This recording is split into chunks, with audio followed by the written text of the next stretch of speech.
नमस्कार मित्रों, स्वागत है आप सभी का पीके एडवांस साइको यूट्यूब चैनल पर। आप दोस्तों प्रतिदिन प्रश्नोत्तरी से हमारी रूबरू होते हैं और 6 से 7 आप सभी हमारी लाइव क्लास भी अटेंड करते हैं। तो जो भी विद्यार्थी अभी लाइव क्लास अटेंड नहीं करते हैं तो 6 से 7 अगर लाइव क्लास आप देखना चाहते हैं तो 6 से 7 प्रतिदिन शाम को आप आएँ। चैनल को सब्सक्राइब कर लें जिन्होंने नहीं किया है, चैनल को शेयर करें, लाइक करें, बेल आइकन दबाएं। चलिए दोस्तों स्टार्ट करते हैं अपनी प्रश्नोत्तरी को। सबसे पहला प्रश्न आपकी स्क्रीन पर आ चुका है। प्रश्न है, निम्नलिखित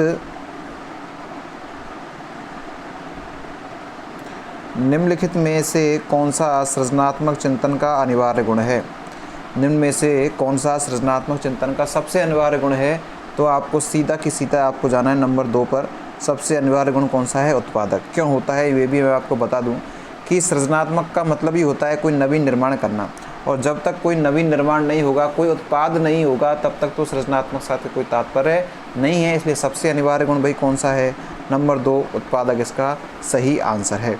अगले प्रश्न की ओर चलते हैं भाई। जिन्होंने चैनल को अभी तक सब्सक्राइब नहीं किया, चैनल को सब्सक्राइब कर ले प्रतिदिन लाइव क्लास देखने के लिए। दूसरा प्रश्न, अवलोकनीय तथ्यों से निष्कर्ष निकालने की प्रक्रिया क्या कही जाती है।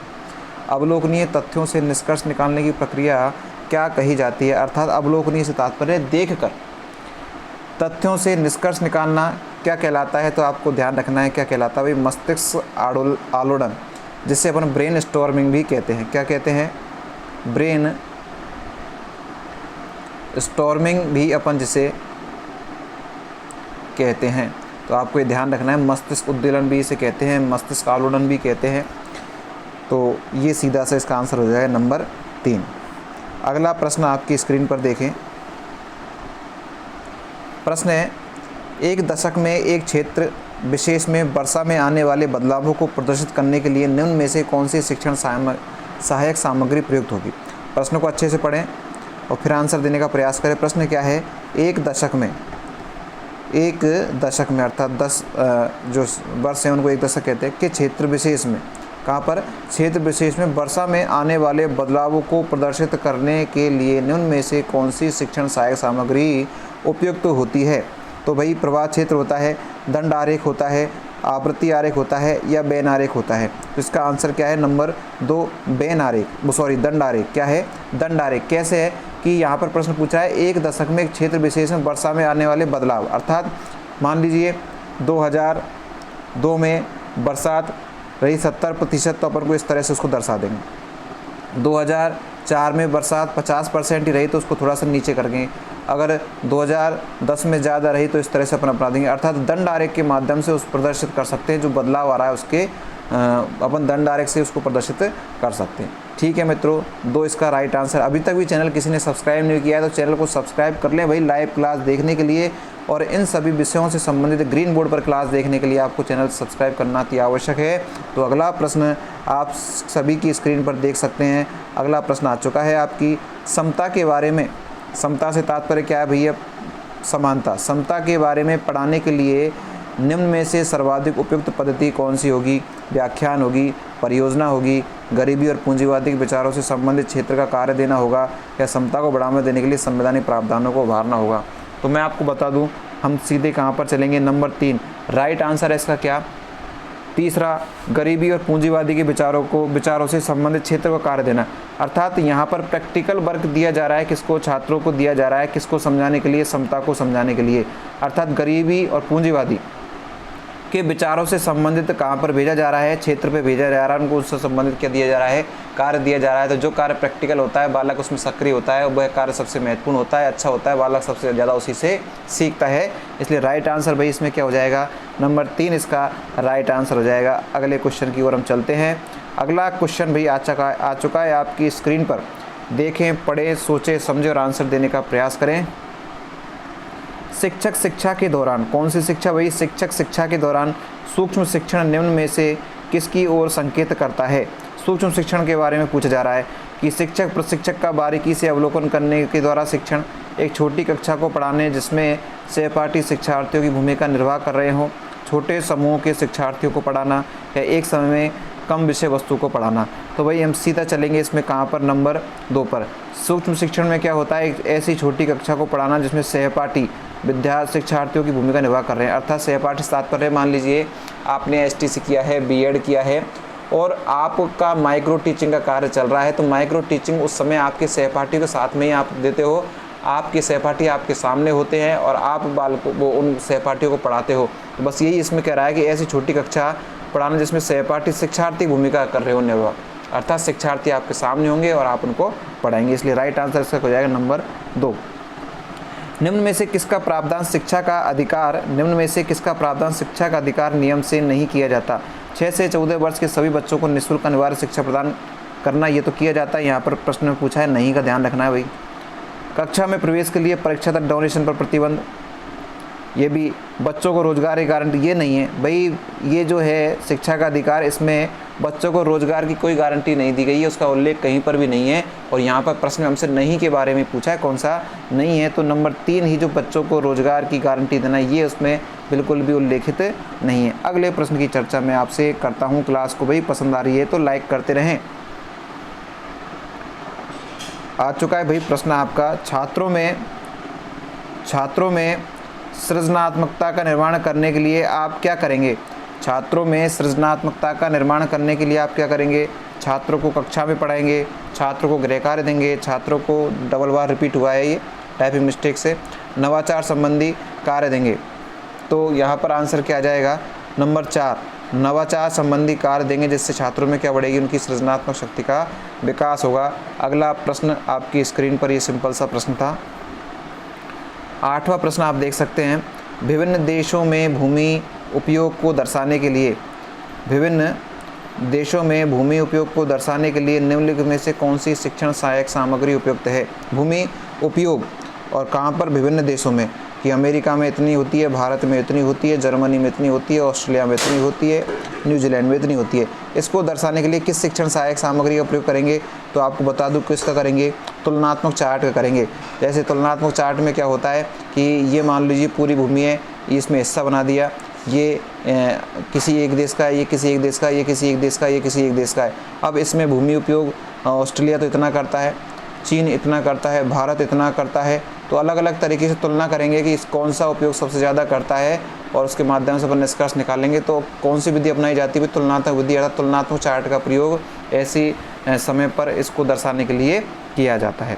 क्लास को लाइक करते हैं। 9वां प्रश्न आपकी स्क्रीन पर आ रहा है भाई। अगला प्रश्न देख लें आप।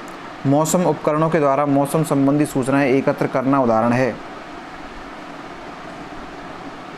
मौसमी उपकरणों के द्वारा मौसम संबंधी सूचनाएं एकत्र करना उदाहरण है किसका? तृतीय का आंकड़ा, विधायक आंकड़ा, प्राथमिक आंकड़ा, द्वितीय का आंकड़ा। तो आंसर इसमें सीधा हमें लगाना है क्या? प्राथमिक आंकड़ा, क्योंकि सबसे पहले मौसम संबंधी सूचनाओं को किसके माध्यम से ही जांचा जाता है? उपकरणों के माध्यम से। तो ये कैसा आंकड़ा है? प्राथमिक आंकड़ा है। अगला प्रश्न आपकी स्क्रीन पर देखें। मानचित्र को समझने की सर्वव्यापी भाषा को समझा जा सकता है वर्णमाला अक्षरों द्वारा, विषय संबंधी मानचित्र द्वारा, रूढ़ चिन्हों द्वारा, रेखा चित्र द्वारा। तो आंसर इसका नंबर क्या है? 3 इसका राइट आंसर है, रूढ़ चिन्हों द्वारा। क्यों है मैं वो बता देता मैं आपको। मानचित्र को समझाने की सर्वव्यापी भाषा, तो ध्यान रखना जो भी मानचित्र होता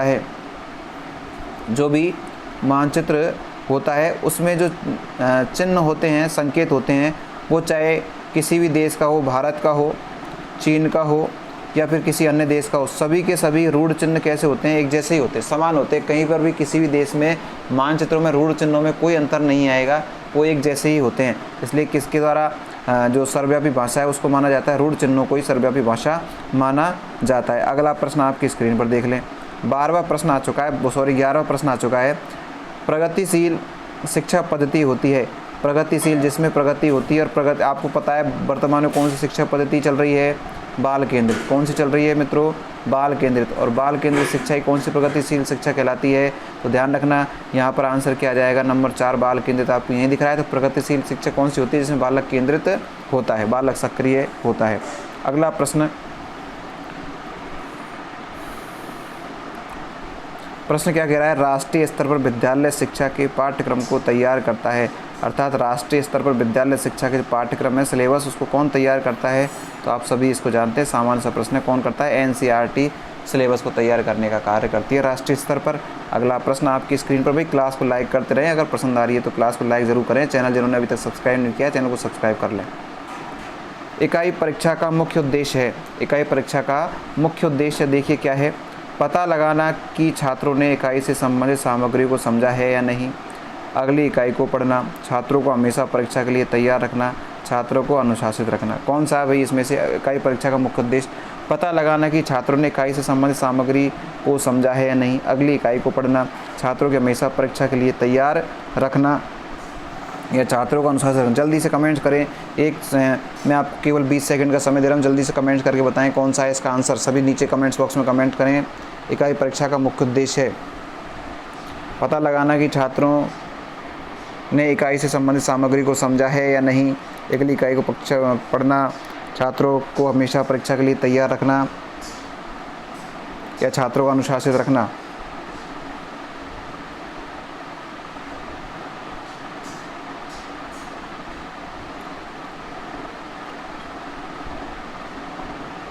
तो ध्यान रखना इसका आंसर क्या हो जाएगा, नंबर 1 इसका आंसर हो जाएगा। अगला प्रश्न आप देखें अपनी स्क्रीन पर। अगला प्रश्न देख सकते हैं 14वें नंबर का। यह देखा गया कि सांस्कृतिक, सामाजिक और वर्ग विभेदीय कक्षीय संदर्भ में अपने पक्षपात, पूर्वाग्रह और अभिवृत्तियों को उत्पन्न करते हैं, अतः शिक्षण का उपागम होना चाहिए। कौन सा उपागम होना चाहिए? तो ध्यान रखना यहाँ से सारी चीज़ें किससे संबंधित है, समाज से संबंधित है। तो यहाँ पर समाज में मुख्य रूप से क्या की जाती है, चर्चा की जाती है। तो शिक्षण कैसा होना चाहिए, चर्चा उन्मुखी शिक्षण होना चाहिए। इसलिए राइट आंसर इसका क्या हो जाएगा, नंबर 3 इसका राइट आंसर हो जाएगा। अगला प्रश्न आपकी स्क्रीन पर आ चुका है। प्रश्न हमारा क्या कह रहा है देख लें एक बार। शिक्षा का अधिकार अनुच्छेद 21 के अंतर्गत एक मौलिक अधिकार है। कैसा अधिकार है भाई? शिक्षा का अधिकार अनुच्छेद 21 के अंतर्गत मौलिक अधिकार है जो जीवन का अधिकार से संबंधित है, क्योंकि शिक्षा गरिमा में जीवन जीने में सहायता करती है।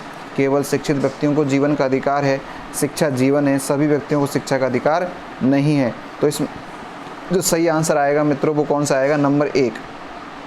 नंबर 1 इसका राइट आंसर है कि शिक्षा गरिमा में जीवन जीने में क्या करती है, सहायता करती है, क्योंकि गरिमा हमारी बन जाती है। हम अपने शिक्षा के माध्यम से विभिन्न अधिकारों को जानने लगते हैं, शोषण के विरुद्ध अपन आवाज़ उठा सकते हैं, जिससे अपन गरिमा में जीवन जी सकते हैं। इसलिए राइट आंसर इसका क्या हो जाएगा, नंबर 1 इसका राइट आंसर हो जाएगा। अगले प्रश्न की बात कर लेते हैं अपन। अगला प्रश्न आपकी स्क्रीन पर देखें भाई, 16वां प्रश्न आपकी स्क्रीन पर आ चुका है। प्रारंभिक स्तर पर इतिहास शिक्षण का सबसे महत्वपूर्ण और प्रभावी तरीका है। प्रारंभिक स्तर पर इतिहास शिक्षण का सबसे महत्वपूर्ण और प्रभावी तरीका कौन सा है? प्रश्नोत्तर कथन, कहानी कथन, व्याख्यान कथन, चर्चा विधि। प्रारंभिक स्तर पर इतिहास शिक्षण का सबसे महत्वपूर्ण प्रभावी तरीका प्रश्नोत्तर पद्धति है, कमेंट्स करना है आपको। प्रश्नोत्तर पद्धति है, कहानी कथन विधि है, या व्याख्यान विधि है, या चर्चा विधि है। तो ध्यान रखना कौन सी विधि है, कहानी कथन विधि है। अगला प्रश्न आपकी स्क्रीन पर, समूह शिक्षण। कौन सा शिक्षण, समूह शिक्षण। जूम कर देता हूँ, थोड़ा सा प्रश्न बड़ा है ये। समूह शिक्षण क्या है भाई? समूह शिक्षण देखते हैं। संसाधनों, रुचि व विशेषज्ञता का इष्टतम उपयोग करने हेतु शिक्षकों का समूह द्वारा शिक्षण है। बस यही है, मत पढ़ो और आगे कुछ भी। ये बिल्कुल समूह शिक्षण के बारे में पूछा, अर्थात टीम टीचिंग, अर्थात शिक्षक एक ही मंच पर कुछ शिक्षक होते हैं समूह के रूप में, और वो अपने विषय विशेषज्ञता से संबंधित अपने विषय को पढ़ाते हैं। तो यहाँ पर क्या कहा गया है, संसाधन, रुचि व विशेषज्ञता का इष्टतम उपयोग। इष्टतम उपयोग से तात्पर्य अधिक से अधिक उसका अच्छा उपयोग करने हेतु शिक्षकों का क्या एक समूह होता है, वो शिक्षण कहलाता है। वो शिक्षण कौन सा कहलाता है मित्रों, समूह शिक्षण कहलाता है। तो नंबर 1 ही इसका आंसर राइट है। अगला प्रश्न आप अपनी स्क्रीन पर देखें।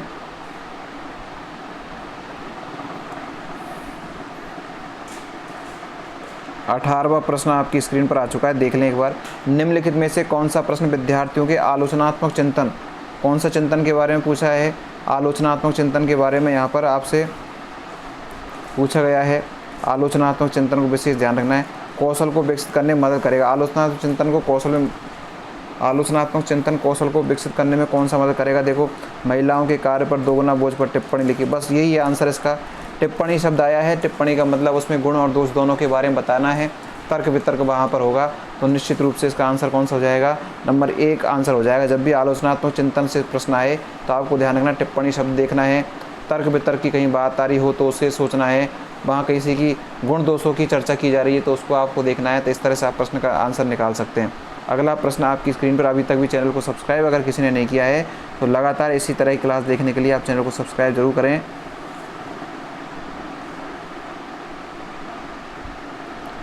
इनमें से कौन से प्रश्न विद्यार्थियों में आलोचनात्मक चिंतन को विकसित नहीं करेंगे?